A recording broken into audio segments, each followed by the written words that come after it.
Moon Knight, episode 8, Gods and Monsters.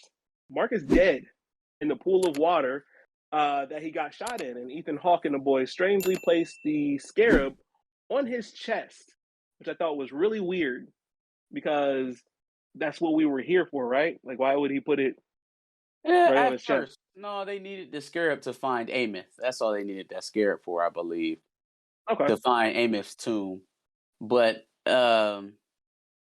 still, two cherry rosebuds. This too nice. Yeah. Those is the prettiest, rosiest, nicest gunshots I've. Man, they just perfect. You know what I'm saying? His shirt's still white. Even when they lifted him up, it wasn't a pool of blood. Like I can't tell you how much that's irking me, y'all. Like that the man got shot in the chest and he's dry. He's more wet with the water from the pool that he fell into than the blood that should be soaking everything right now because Yeah, he took no. two shots center mass. It's his It's two it's shots to the really chest irking me. and then the blood in his mouth. Yeah, That's I'm pretty like, much it. okay, all right, yeah, because there's another part where they show him back in that pool during this episode where like he like quit and like you can see the blood. I'm like, so internally bleeding, fine, but what is sure to ensue from taking a shot to the chest? Nah, we not good with that. We can't do that. That's too much. Absolutely not. Like I mean, Too much blood. whose 5-year-old is sitting down watching Moon Knight? You know, we got Spidey and his amazing friends for that. You know, we True. we have children's properties. There's tons of legacy Marvel cartoons that are on Disney Plus right now that don't involve that much, visceral violence. Are we ever going to get to the point where maybe the kids can't watch this one? Is that ever It going to would be a have to thing? be. It would have to be Blade, if not this. I don't think that's where we're going. We seen I'm Blade just pop saying. up in the goddamn Eternals. So ah No, I don't know. I I just don't I know if don't I it's don't ever gonna know happen. I don't know if I'm comfortable being permanently parked in Kittyland in terms of Disney. I think it served its purpose. I think they have obviously been tremendously successful with the mold that they put forth so far, but it's like monotony is when we're talking about films is very it gets old very quick. Very quick. And so in a time where everybody's got a superhero movie, seems like it just seems like they're gonna have to do a little bit more to differentiate because now this is not different. It's not. It's not. And like you pointed out last episode review, you're going to start running into similar themes if you're basically making the Over and same over thing and over and over over again. again. Which we'll probably get to some of that again, throughout this because it's just that. Well, we'll talk about it. Let's get through it. Okay.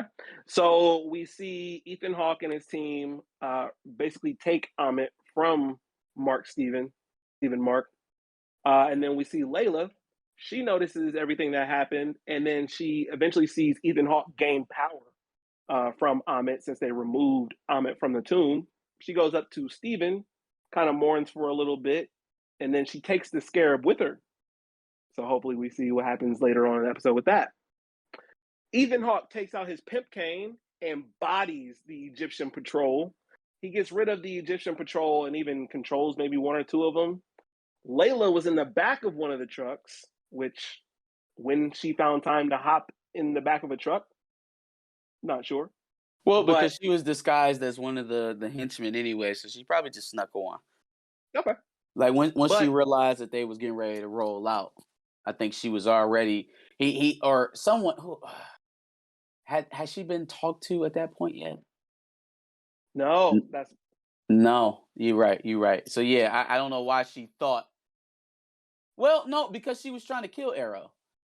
She yeah. wanted it done like now. Like She I'm not was about to play literally around and getting just. out of the truck, Mm, going to try to kill him basically after seeing him body everybody like that. hmm And then that's when Taweret took control of the Egyptian patrol and Yep. tried to stop her.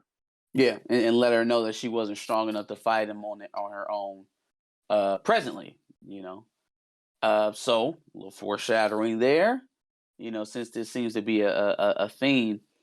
I wanted to point something out because with this concept of gods inhabiting their avatars in Moon Knight, I wanted to draw the comparison between that and what we saw out of Black Panther. Surprise, surprise, right? Yeah. Um, Most of what we saw from T'Challa in the movie, really in the MCU, was attributed, in terms of power set, was attributed to his technology, or the Wakandan technology, the suit, the beads, the ships, all of that, right? Hmm. The same way Mark is able to do some of the things that we see him do in the Moon Knight series via the power of Khonshu. It's supposed to be the same concept with the heart shape herb, or Bast, right? Working through the Black Panther. Hmm. Right? It's not just the technology, like enhanced speed, strength, agility, all of that, senses, right? All of that is supposed to be part of the Black Panther mythos, right? And it's manifesting itself not exactly from that character, but the way that you see, even well, that we will see, and everybody's seen the episode. I hope if you're watching the review, that Layla eventually gets when she is inhabited, right? Like, it's not just well, we'll give them a fancy suit and the suit has all the powers. Like, no, they're actually being endowed with the powers of a god to a certain degree.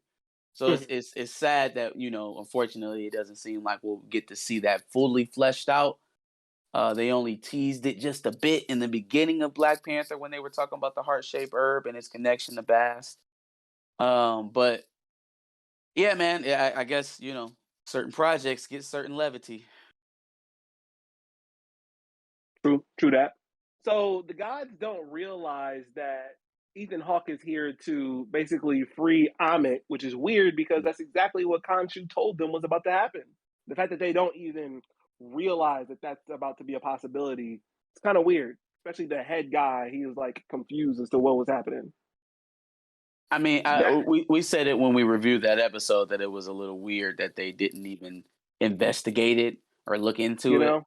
So it was. I mean, that part of it was a bit silly. It's like, I mean, these are gods inhabiting these people, right? All knowing beings, have been Hmm. around for thousands of years.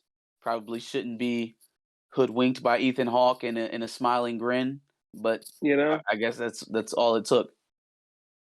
Plus, it would have been really nice to see Ethan Hawke do whatever it was that he did to the gods, but then that kind of got washed away by Layla and her story.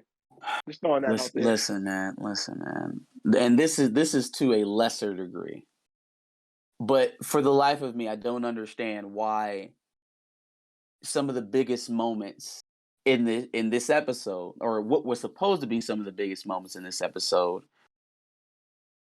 just got tossed to the wayside. Like, this is one of them. So you have a room full of gods who are powerful enough to entrap Khonshu into a clay doll that's now Khonshu and sitting, Amit. and Amit, right? But then Arrow walks in before Amit's even released and washes them, and we don't even see it.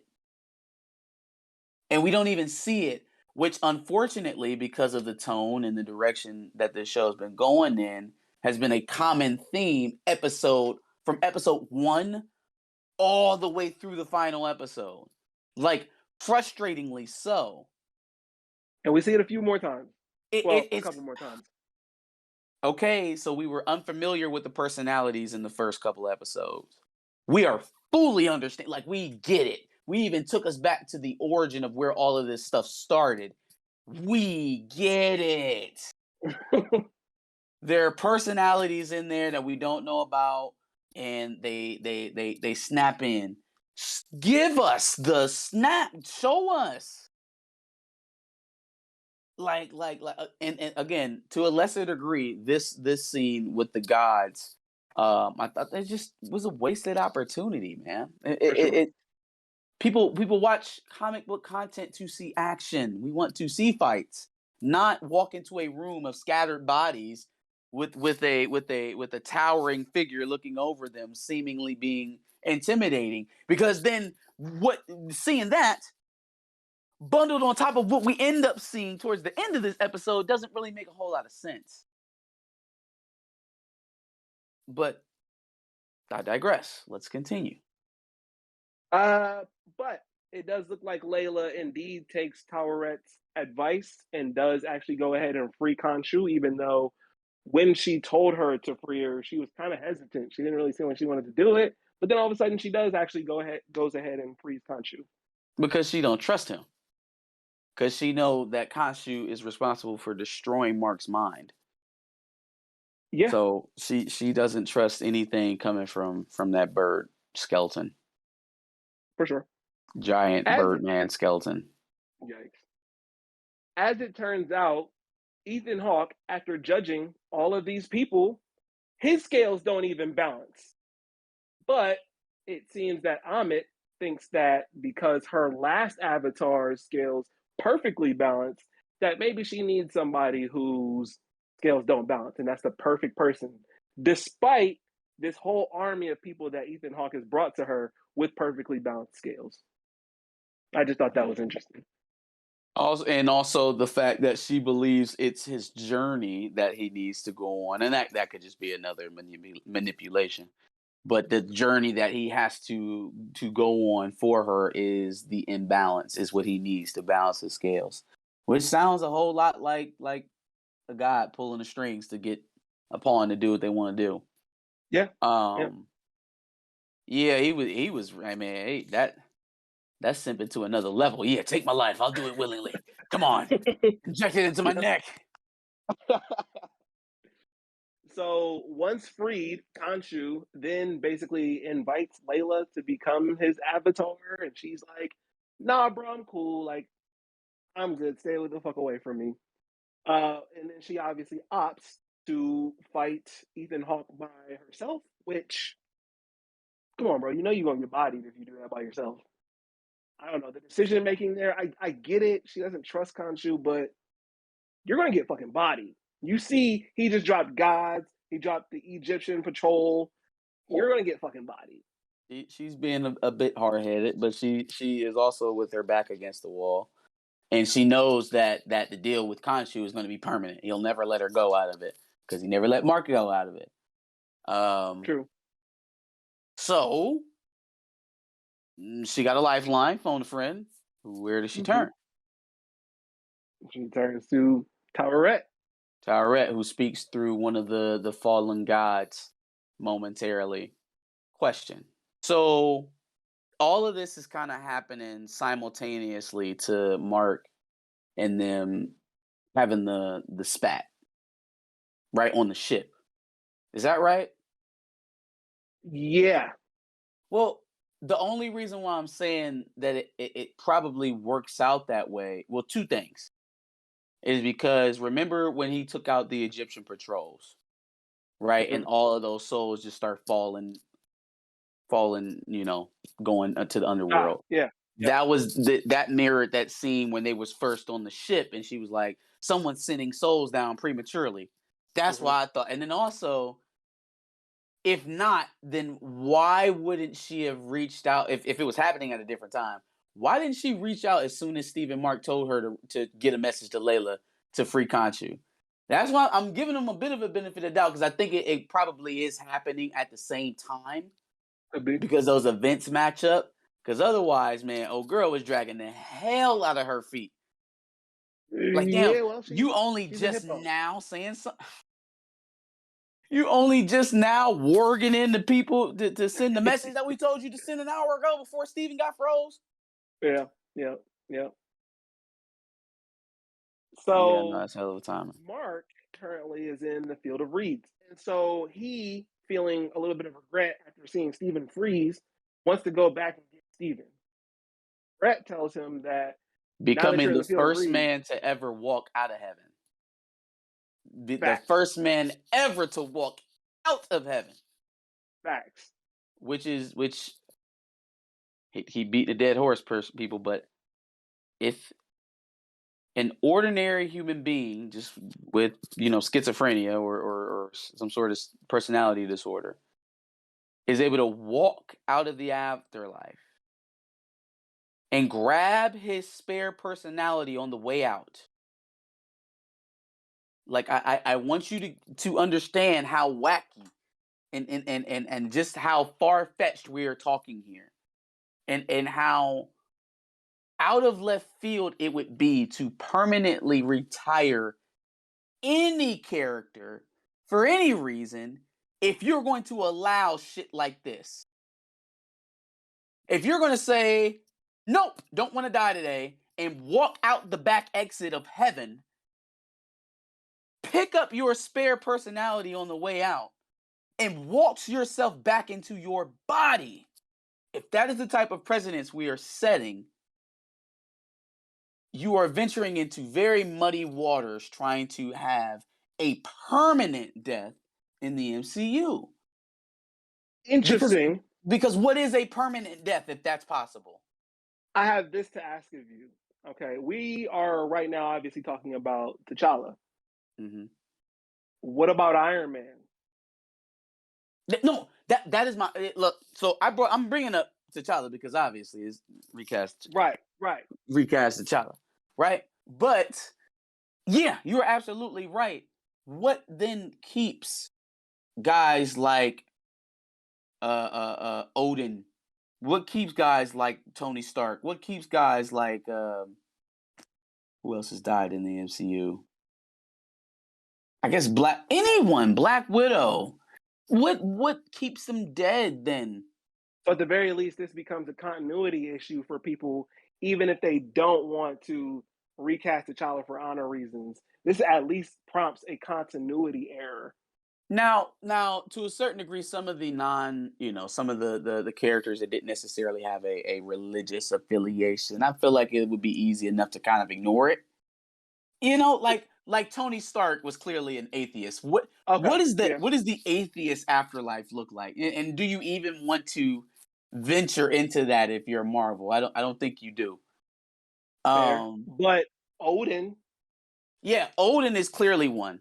That's the one that doesn't like. Okay, so Odin is clearly somewhere in Valhalla, which means he can come back whenever he wants to. You'll pull out Anthony as long as he's alive and still acting.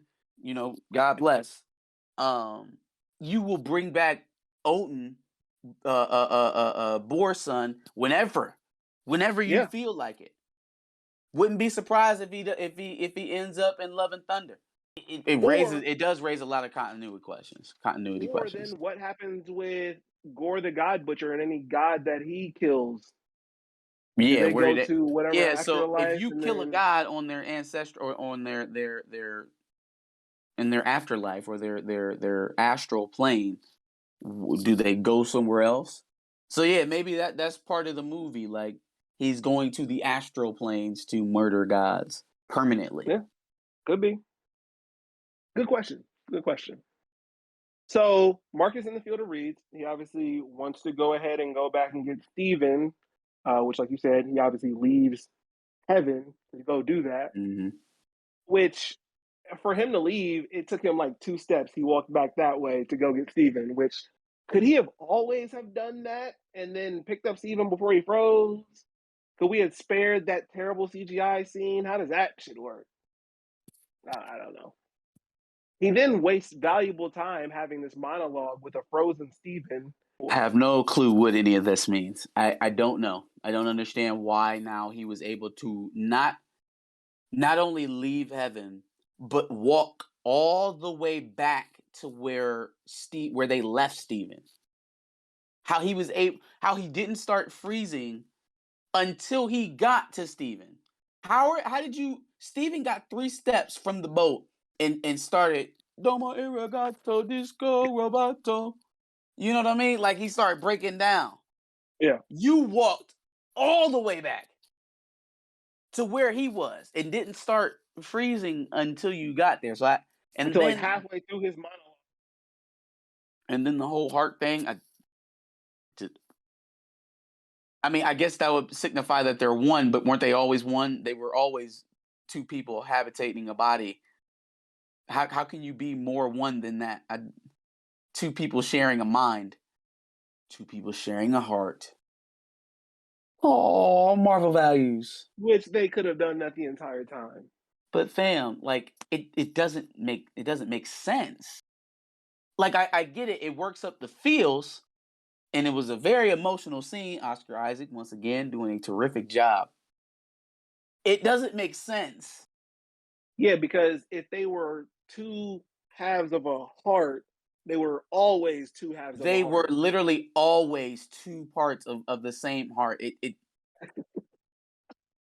yeah, yeah. So I am generally confused as to what was happening in that scene, and then Mhm. we get to pop over to Khonshu getting washed. Yeah, Khonshu goes ahead and squares up with Amit and starts to get washed. And as Marc makes his way through the gate, all of a sudden, his body reanimates, complete with a bullet wound. Oh, And because he cool. starts to suit up, the bullets shoot out of his body. Any thoughts on that? He has the healing power of Khonshu again. That's Which a I mean, fact. once he made it back to the land of the living, that makes sense. Khonshu immediately senses that he's back, and we back to it.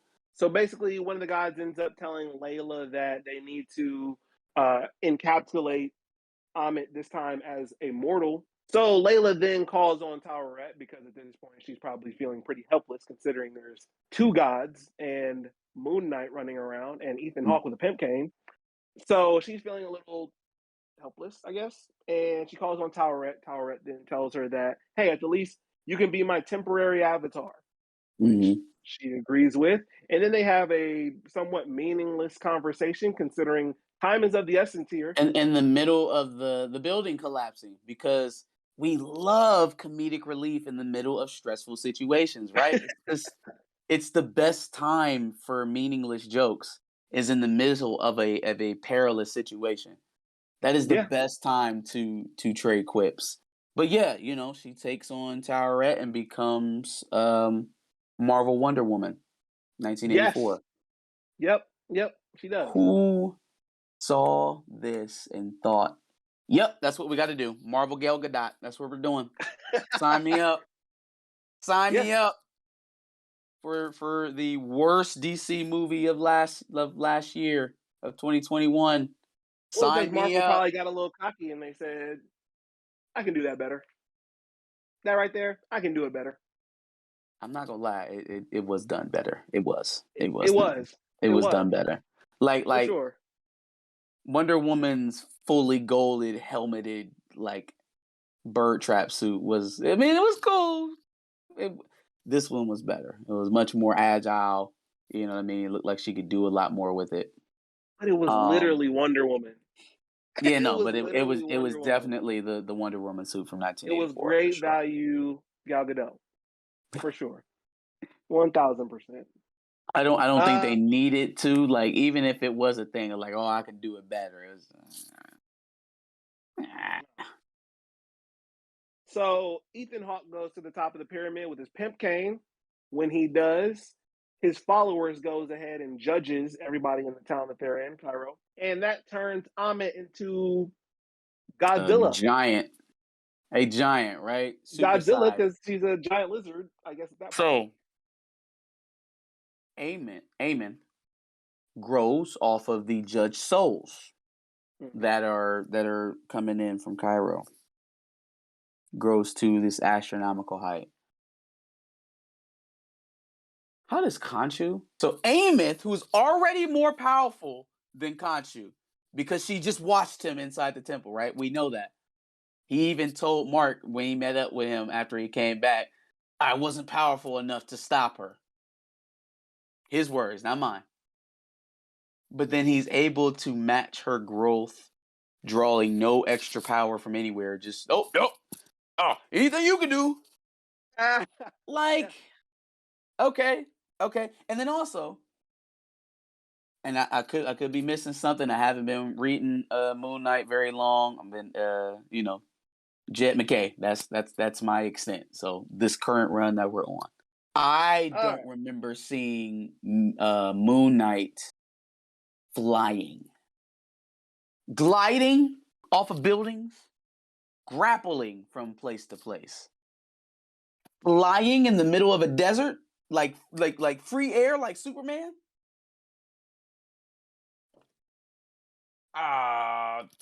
Again, talking about a human channeling the power of a god, but I didn't know soaring through the sky was one of them. I mean, I this could be my lack of the comic book character, but I just don't see it too often. Fair enough. Fair enough. Moon Knight goes ahead and flies through the air to go ahead and run Mm. Ethan Hawke's fade. Yep. All the while, Khonshu and Amit as well. Amit decides to mention once again, because we already knew this, that Amit and Khonshu are not so different. The only difference is Amit basically provides consequence to people before they do the evil act, and Mm-hmm. Khonshu does it after. Big whoop. I Yeah. mean, I guess Yeah. in real life, but there's not that big of a difference between these two gods. I guess in terms of intention, no.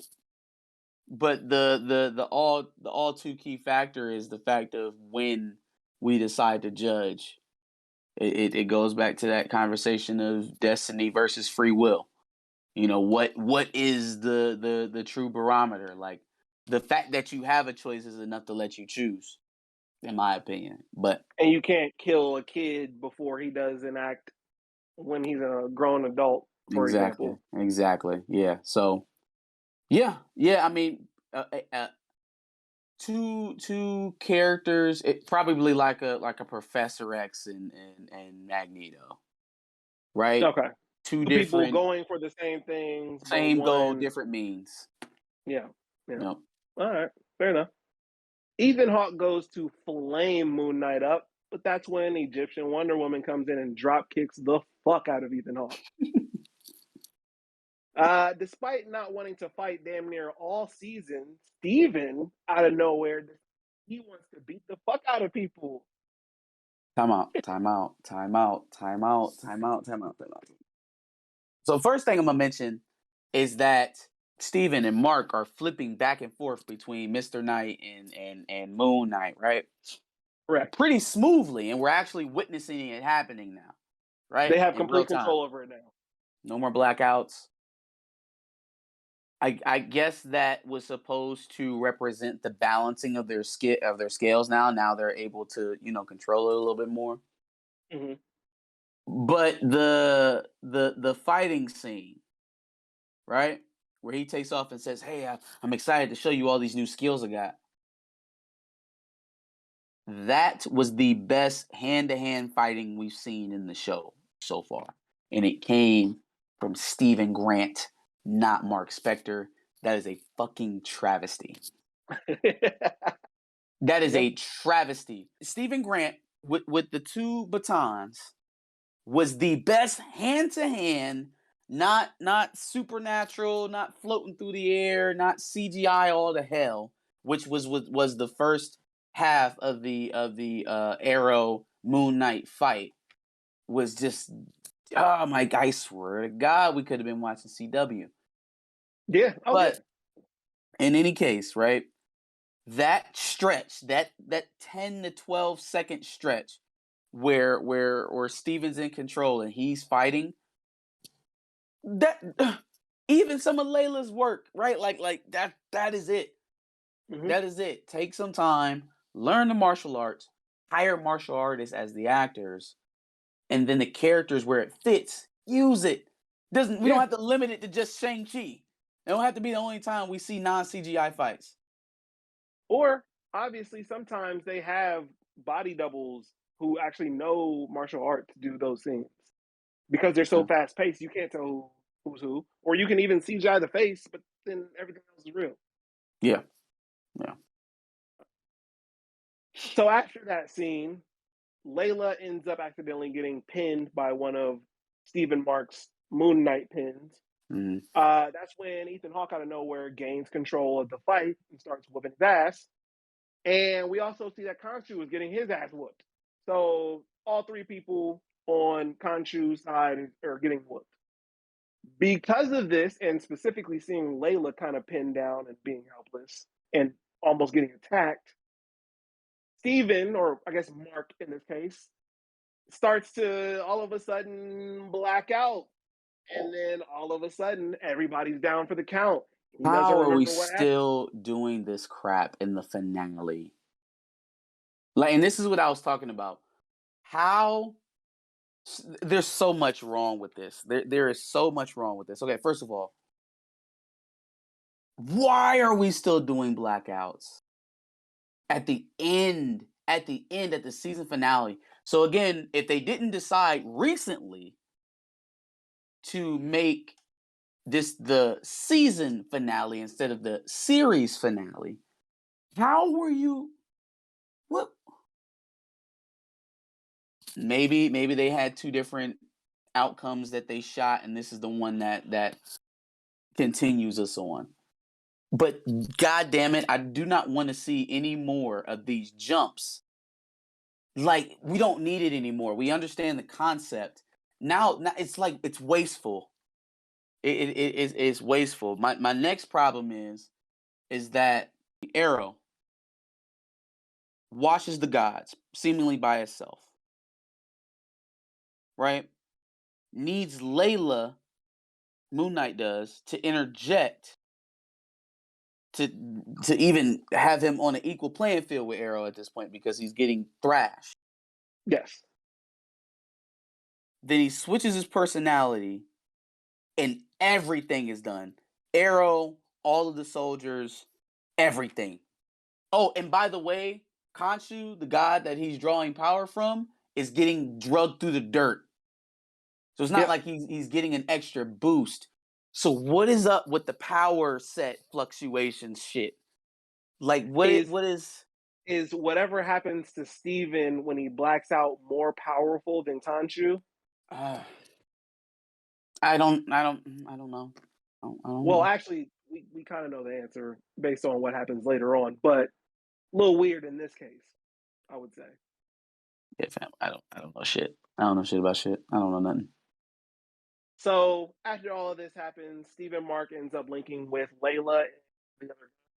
Well, Layla's being inhabited by Tauret, so she's another god too. And they end up doing this chant thing that ends up capturing Amit into Ethan Hawke's body because she needs to be encapsulated as a mortal, as we found out earlier. Mm-hmm. And then as she's being encapsulated into Ethan Hawke, she says, "You can never contain me. I'll never stop." Khonshu tells Steve and Marc to leave neither of them alive. Layla, however, stops him, and that's when Khonshu allows Steve and Marc to be free. Khonshu's right as hell. Like this is beyond foolish. Amos was locked up in a secret tomb that no one on the planet knew about, or very little people on the planet even knew about, for 2,000 years. Mm-hmm. You think that locking her up in Harrow is going to keep her bound? Nope. Again, secret tomb, nobody knew about it, 2,000 years old. Still got released. You're gonna put him in a guy who's just gonna be walking around in a psych ward, Layla? I feel like Tauret should have cut in on that one, be like, "Oh, Layla, I understand your sensibilities, but I don't know why she sounds like Missy from Big Mouth, but right. But you should kick rocks and shut that up right now. Marc, do your thing." Because literally, like, what discussion are we having right now? You mean the person who's just sucking souls out of everybody out of Cairo? That being that God? You want to be back here doing this again in season 2? Apparently you do. Yeah. Yep. Apparently you do. And boom, we are back in Dr. Ethan Hawke's office once again. This time it's Steven.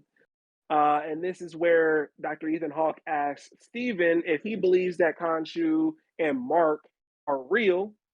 And that's when Steven throws the question right back at him. Dr. Ethan Hawke says no. And Marc comes out and says, well, what if we disagree? And then the both of them, Steven and Marc, notice that Dr. Ethan Hawke's feet are bleeding because he's stepping on glass, which we never got the answer for. Or I don't think we got the answer for. Penance, maybe. He did say something when he was talking to Eamon about him thinking that his penance, the penance that he was on, would balance his scales. Maybe that was part of it. Walking on glass daily. Maybe. Yikes. Anyway, so now that once that's over, we are back in Steven's apartment. And Steven Marc wakes up, and lo and behold, everything's just as normal. He's still attached to the bed for some reason. As he runs out of bed, he's still getting tripped up. And that's how we end the episode.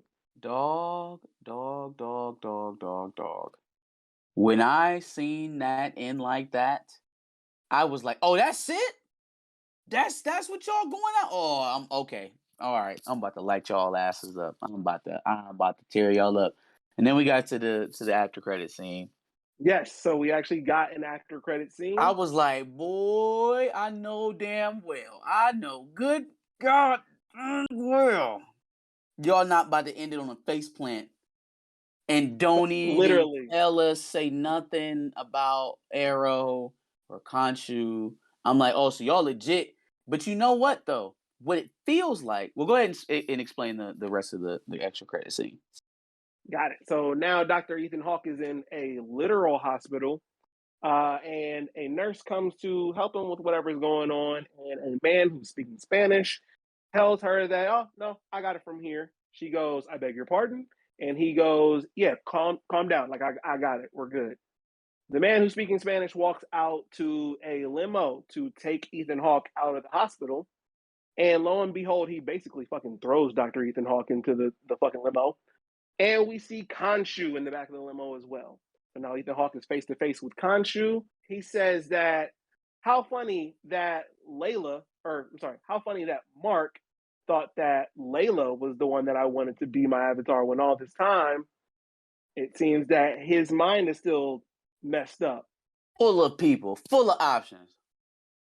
Which is a double entendre because literally his mind is still messed up because Khonshu knocks on the glass. And lo and behold, that person who was speaking Spanish that dumped Ethan Hawke into the limo is Marc Steven, but this time as Jake Lockley. Yeah, Jake Lockley. You said that on the last episode. So shout out to Prediction Kings. Shout out to Prediction Kings. Nah, man. All right. So what it feels like is that if they were going to end it, it was going to end on that last episode, on that last scene with him face planting on the ground. And this extra credit scene is a way of them continuing it. Is a way of them leading us into season 2. Because it feels as if they did shut a door on almost everything that happened in this first season, with the exception of who was it, Jake Lockley? But why is Jake Lockley more powerful? Not even in terms of like being a fighter, but he would have had to had a power set that was stronger than that of what Marc and Steven were able to wield against Harrow. Yeah, because Marc is basically a regular person, but a mercenary. Steven is extremely smart, but yeah. So like, how much better of a killer could you be than Marc Spector? You know what I mean? Like, I'm just.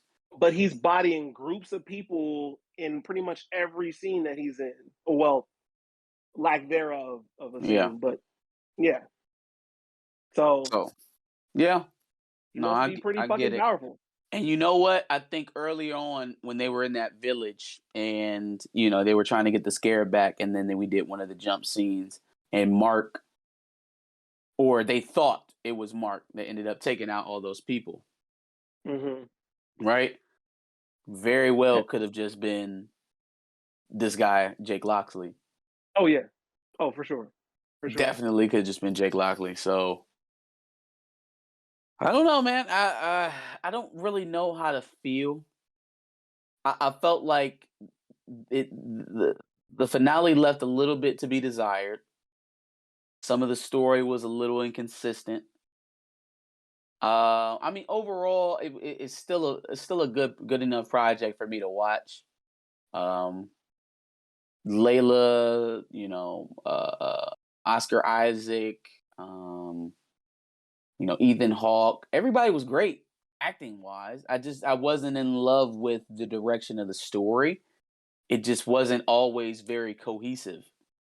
The actors themselves did the best that they could with what was given to them. Sure, sure, sure. And I felt like the promises of this this iteration of the MCU TV shows or this installment was done so a little bit heavy handedly. The promises that they were given from this show, because this did not break a Marvel mold. This did not change how I see the MCU. This doesn't do anything for the overlapping theme of Phase 4 so far. Really, it's not very connected to very many projects in the way that I thought it was going to be.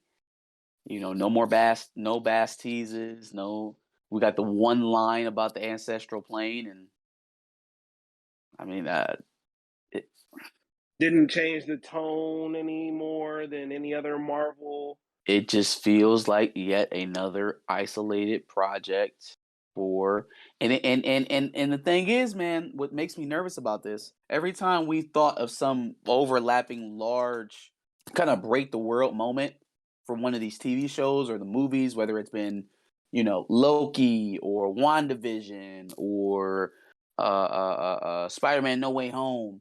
And for all we know, all of those things could have played a role in what's to come at the end of Phase 4 and the beginning of Phase 5. But to this date, everything has seemed isolated to its own project, to its own bubble. Shang-Chi, Eternals, Black Widow, you know, Falcon, Winter Soldier, Loki, WandaVision, Hawkeye. Everything seems very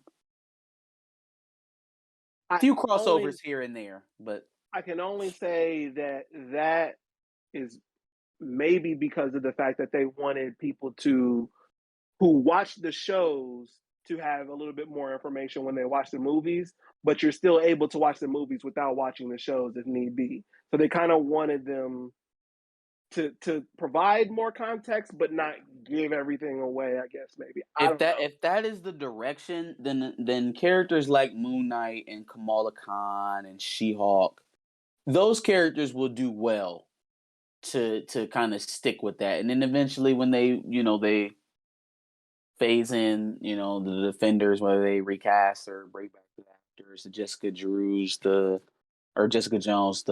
Jessica Jones, Jessica Drew, um, the Luke Cage's Iron Fist, Daredevil, those guys, those will be better. Street level threats, common man threats. Those are good heroes to keep isolated from overlapping themes.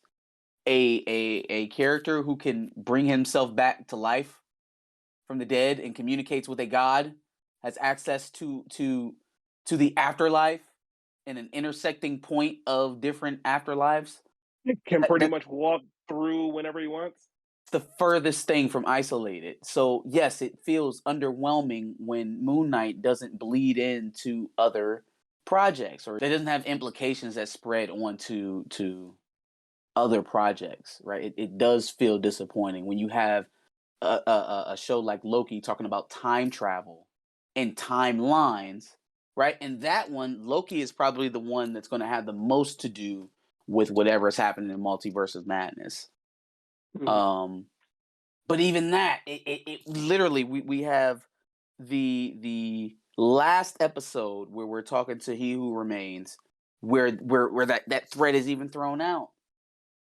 We just spent the last 10, 15 years building this interconnected universe, and now you're trying to give me TV shows that I can watch without knowing about that universe. Well, to me, the person who's been watching, I'm ready for you to get going, and this is your get going. Well, I don't Yeah. know. I don't know. It's definitely tough and strange how they're going to weave all of these things together with If one they or two are though, movies. Yeah, if yeah, if they yeah. even are, hmm you know. So I don't know. We'll just have to see how they move forward with Doctor Strange, Thor, Black Panther, and so on and so forth. Any other Facts. thoughts? Nah, man, Multiverse of Madness tomorrow for me. I wish I could say the same. So I will hopefully try to see it this weekend, but we'll see. yeah, we know, Josh. We know. I'm going to We Chicago. know. That's the only reason we couldn't do the live. Hey, Chicago got plenty of movie theaters, bro. They do, and that's why I'm hoping maybe I can go, break away for a quick second, watch the movie, Yeah, and that's not gonna happen, dog. I wanted to. I want to see Doctor Strange. Okay, yeah, I believe you. Cause you be wanting to see movies, bro. You go see the movies all the time, bro. You be seeing everything. You keep talking to me like this, and I will run your fade like Amit did Khonshu. Except Ahmed is dead now. She Yeah, got but that wasn't your fault. she That got was that was your man's fault. Anyway, in the anyway, back of a limo. That's a sad way to go out for a guy. yikes, yikes. That's it for Anyway, me, man. Yep. Give us your thoughts on episode 6 of Moon Knight. gods and monsters. Gods and Monsters. Make sure you like, share, subscribe, and just give us your overall thoughts on the series. Let us know what you thought. For sure. And make sure that you go ahead and check out the playlist. Obviously, we've gone over all 6 of the episodes of Moon Knight. And make sure you subscribe because not only did we talk about Moon Knight, but we'll talk about more Marvel series, more Marvel news, and more Marvel movies from here on out. So make sure you subscribe.